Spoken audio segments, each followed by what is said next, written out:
So hey everyone, my name is Ricky, as Dr. Kim said, and today I'm going to be talking about taking showers, something we do every day, or something I hope you guys do every day. But specifically, I'm going to be talking about what we end up thinking about while we're in the shower mindlessly cleaning ourselves. And so when we think of our typical shower stall or our own shower stall, we tend to associate it as a sacred place, a location where we are we perceive ourselves to be most creative or most thoughtful. And so imagine many of you guys have had experiences where you're in the middle of a shower and suddenly you're just hit with a brilliant flash of insight. And you're just muttering to yourself, oh my God, I have to share this with everyone. Never thought of it that way before. And so there has to be something inherent about taking a shower that somehow taps into our inner genius and our inner creativity. And we've even coined the term shower thoughts in order to label these insightful moments. But what kind of thoughts do we exactly classify then as shower thoughts? It could be linking two unrelated ideas together that you previously thought were unrelated. It could be gaining novel insight into a world issue. It could even be solving a riddle that you've long struggled with.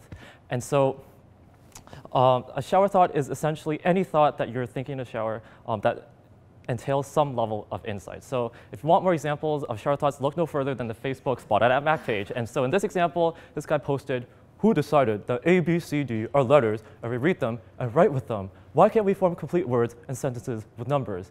Don't you find it odd, a bit arbitrary? Has anyone even noticed?"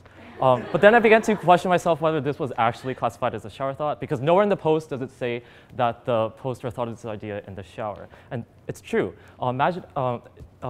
Insightful moments are never actually tied to one specific action at all, but rather they seem to just pop out when we're doing the most mundane of tasks. Things like cooking, cleaning, vacuuming, as well as showering. All these tasks require minimal mental exertion, but yet still has enough distraction to focus our minds away from the troubles of the real world.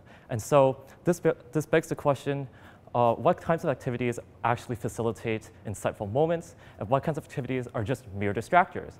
But better yet, do shower thoughts even bear any scientific merit at all? And so research into the idea of shower thoughts has been relatively new. And researchers in this field have always been constantly trying to figure out a way how to measure sudden bursts of insight.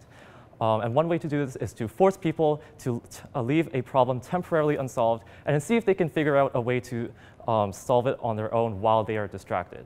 And so researchers such as Baird et al.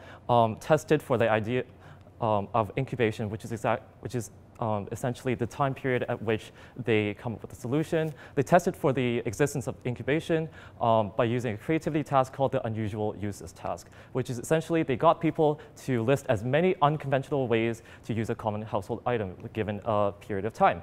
And so, for example, if you take a binder clip, you may possibly say that you could use it as a possible storage device to organize all the cables at your workspace. So after they did the unusual uses task, they were either given a cognitively undemanding task, a cognitively demanding task, rest, or just no break at all. And then they were given another unusual uses task in which half of the items were items they've seen before the break, and half of the items were just completely brand new items. And what they found was that for items that were seen before the break, only people in the cognitively undemanding task showed significantly higher improvements in their second unusual uses task, in that they thought of more creative uses and a higher number of uses for any common household object. And this effect was only seen for old items they've seen before the break and not for new items. And so this means that it's not that relaxation improves general creativity or creativity overall. It's that by merely being exposed to the idea before a break, you're actually incubating the idea beforehand and actually improving later creativity for that specific item. And so research into the existence of the incubation effect has been abundant, but whether or not it's primarily due to conscious or unconscious processes still remain hotly debated. And so those in favor of the conscious would argue that when you put down a problem, you're actually doing it because you're very desperate. You're overwhelmed, you've hit a mental block, you're overwhelmed with stress and mental fatigue. And so thus taking a shower would actually lower mental fatigue and reduce your stress levels, which in turn would free up more capacity for creative problem solving.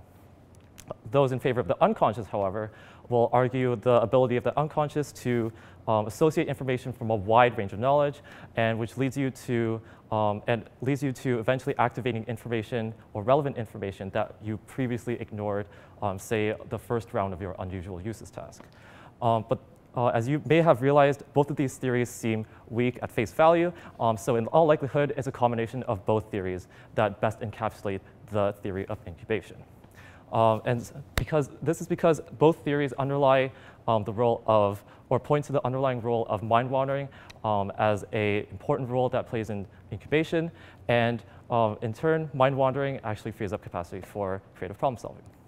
So given anecdotal evidence and empirical evidence for the idea of incubation, do we just let the unconscious do all the thinking for us? No. Incubation has only been seen to be beneficial for creative problem solving and not for problems that require more analytic, logical thinking. Because those types of problems require more conscious, controlled processing of attention that focuses on your external environment or your external cues so that you can gather as much information as you can to formulate an accurate answer. Whereas problems that require more creative thinking or creative problem solving typically don't have a right or wrong answer.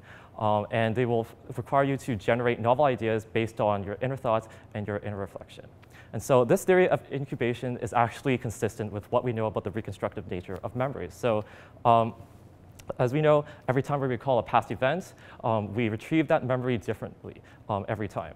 And our accuracy and contents of our memories actually fluctuate over time. So similar how we approach the same problem at different times, we may use new angles and approach it different ways than we have previously thought, broadening our range of possible and potential answers. So hit a mental block, hit the showers. So relax, shift your attention away from the problem at hand, and just let your mind wander. You'll come back with a new perspective that will greatly increase your chances and your efficiency to solve the problem at hand rather than just bulldozing your way through the task. And so just make sure to come back from your existential crisis once you're done with the shower. Thank you.